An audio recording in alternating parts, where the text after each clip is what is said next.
할렐루야! 멜번 한인장로교회 성경 통독반에 오신 여러분을 예수 그리스도 이름으로 환영하고 축복합니다. 오늘은 21번째 강의 전도서에 대해서 알아보도록 하겠습니다.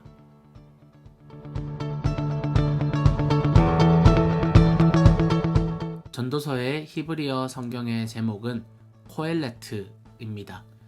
이 코엘레트의 뜻은 모임을 부르는 자, 모임에서 말하는 자, 설교자라는 뜻을 가지고 있습니다. 헬라어와 영어 또한 이 뜻을 그대로 번역하여서 에클레시아스테스라고 번역을 하였고요. 한국어 성경도 이를 번역을 했는데 코엘레트를 전도자라고 번역했던 교회 전통을 따라서 전도서로 번역하였습니다. 전도서의 저자는 흔히 솔로몬으로 알려져 있습니다. 전도서 1장 1절에 다윗의 아들 예루살렘의 왕 전도자의 말씀이다 라고 시작하고 있기 때문입니다. 하지만 전도서 어디에도 솔로몬이라는 이름이 정확하게 등장하지는 않습니다. 그래서 종교개혁가 마틴 루터 같은 경우는 전도서의 저자가 솔로몬이 아닐 것이다. 그저 전도자가 솔로몬으로 이해되도록 솔로몬이 연상되도록 썼다고 주장을 합니다. 그리고 몇몇 진보적인 신학자들은요, 어떤 후대의 한 무명 작가가 쓴 책에 권위를 더하기 위해서 지혜의 대표격인 솔로몬을 내세웠다고 주장하기도 합니다. 이 책의 기록 목적은 인생의 참된 철학에 관한 가르침을 주기 위해 기록이 되었습니다. 그 가르침이 무엇인가 하면 핵심 주제를 살펴보시면 해 아래의 것인 세상의 모든 것은 헛된 것이며 해 위의 것인 하나님의 세계만이 우리에게 진정한 만족을 줄 수 있다라는 것이 그 가르침입니다. 내용은 총 3부분으로 구성을 할 수 있는데 사실 전도서 또한 시편이나 잠언과 마찬가지로 내용의 구분을 칼같이 끊어낼 수는 없습니다. 안에 같은 카테고리로 묶더라도 조금은 그 주제와 해당 카테고리의 주제와 다른 이야기를 가끔씩 하는 경우가 있기 때문에 완전히 짜임새 있게 쓰여진 책은 아닙니다. 하지만 이 책의 내용을 3가지로 한번 구분을 해본다면 첫 번째 서론에서 1장 1절에서 1장 11절까지인데 이것은 인생의 허무의 총론적인 고찰, 그래서 서론에서 이미 결론적인 이 이야기를 밝히고 있는 것입니다.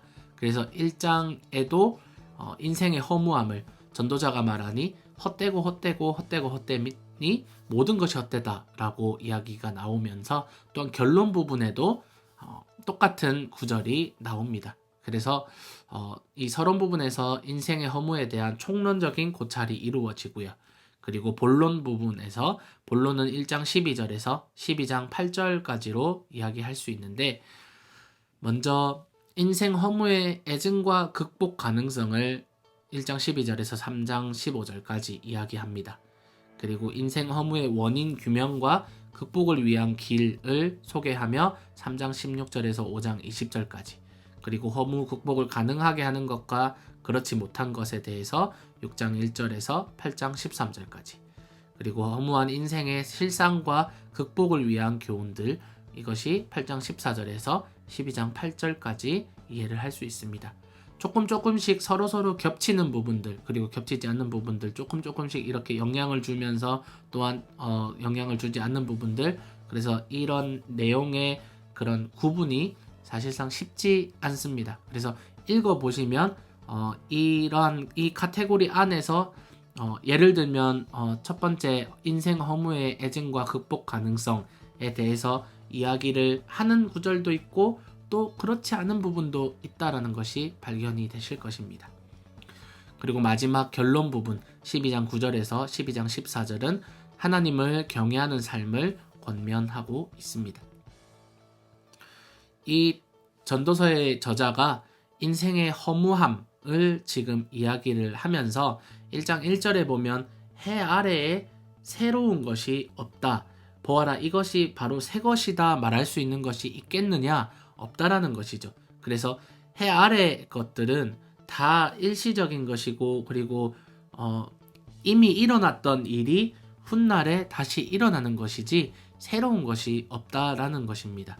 그래서 이러한 세상의 것들을 자신이 경험해보고 자신이 향유해보니 모든 것이 헛되더라라고 지금 교훈을 주는 것인데, 그러면 이 세상의 모든 것들이 헛되다라는 것입니다.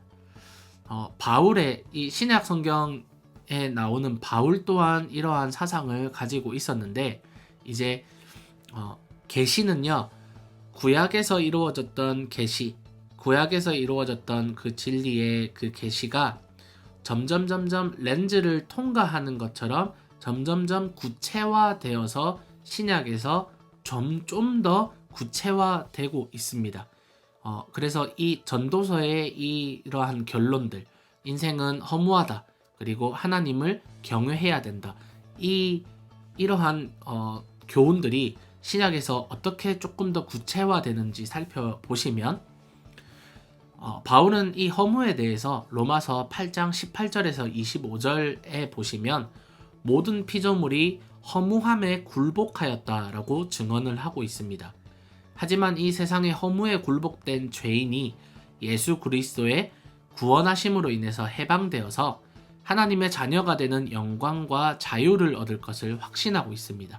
그래서 세상의 허무함, 그리고 바울은 사람들이 그럼에도 불구하고 이 세상의 일시적인 것과 허무함에 굴복하여 버린 죄인의 상태를 똑같이 이야기를 하고 있고요. 전도서 저자는 이 허무의 극복 방법을 하나님을 경외하는 삶, 하나님을 예배하며 하나님을 두려워하며 또한 하나님과 함께하는 삶을 권면하였지만, 이것이 좀 더 구체화된 것이 바로 예수 그리스도의 구원하심과 그의 은혜, 그것을 통하여서 우리가 하나님의 자녀가 되어서 이 허무와 이 어려움들을 극복하고 결국에는 자유를 얻을 것을 이야기하며 확신하고 있는 것입니다.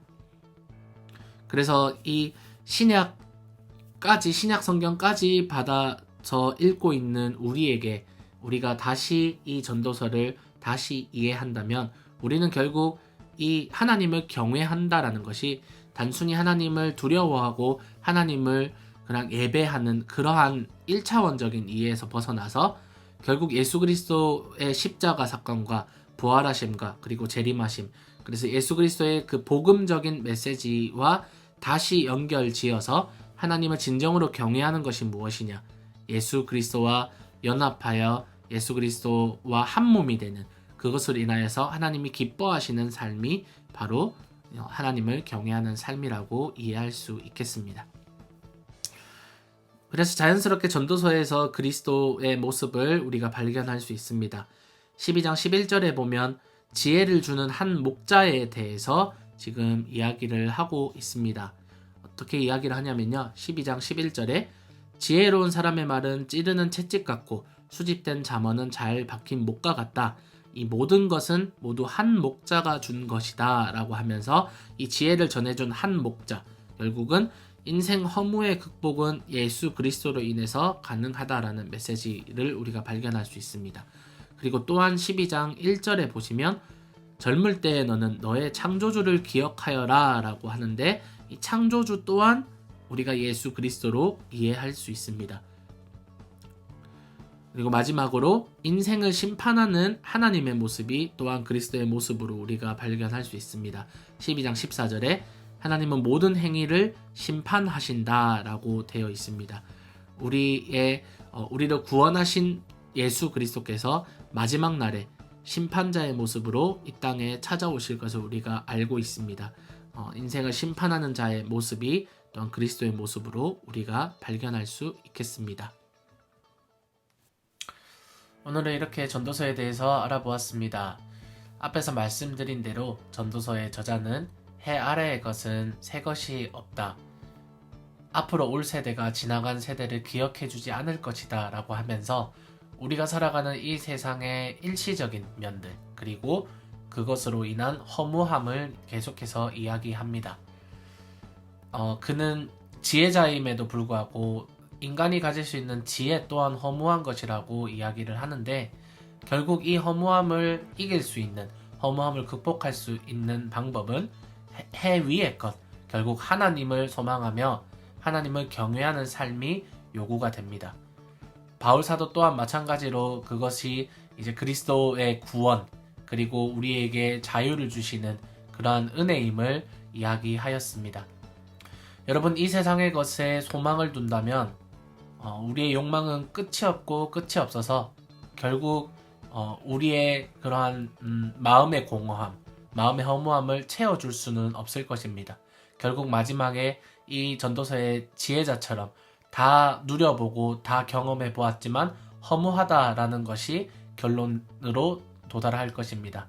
하지만 여러분이 우리의 마음속의 공허함, 우리 마음에 비어있는 그 공간을 하나님으로 채운다면, 하나님을 예배하며 하나님을 찬양하며 하나님을 경외하는 삶을 살아갈 때에 우리 마음의 허무함과 우리 마음의 공허함을 채울 수 있을 것으로 생각이 듭니다. 지금 멜번 지역과 빅토리아 지역이 다시 스테이지 4가 발령이 되면서 조금 더 엄격한 제한 사항들이 우리에게 찾아왔습니다. 이러한 상황들, 이러한 제한 사항들을 볼 때에 우리의 마음이 어렵고 힘이 들지만 결국 이 모든 것들을 허락하시며 또한 이 상황 가운데 우리에게 말씀하시며 우리가 무엇을 깨닫기를 원하시는지 우리가 하나님께 묻고 하나님께 영광을 돌린다면 이 제한되는 이 시간 속에서 우리가 얻는 교훈은 참 값질 것입니다. 미래의 시간들을 뒤돌아볼 때에 우리가 어떠한 평가를 내릴지, 우리에게 아픔과 고통의 시간뿐이었는지, 혹은 우리가 배울 수 있고 더욱더 하나님을 느낄 수 있는 시간이었는지, 여러분 이 시간을 잘 활용하시기를 바랍니다. 전도서에는요, 시간을 잘 활용하라고 이야기를 합니다. 지혜로운 여러분, 시간을 잘 활용하셔서 하나님과 더욱더 가까이 나아가는, 하나님과 더욱더 가까이 교제하는 시간으로 활용하시기를 바랍니다. 여러분 건강 조심하시고요. 다시 만나는 그날까지 여러분 하나님과 늘 교제함이 여러분의 삶에서 묻어나오시기를 축복합니다. 감사합니다.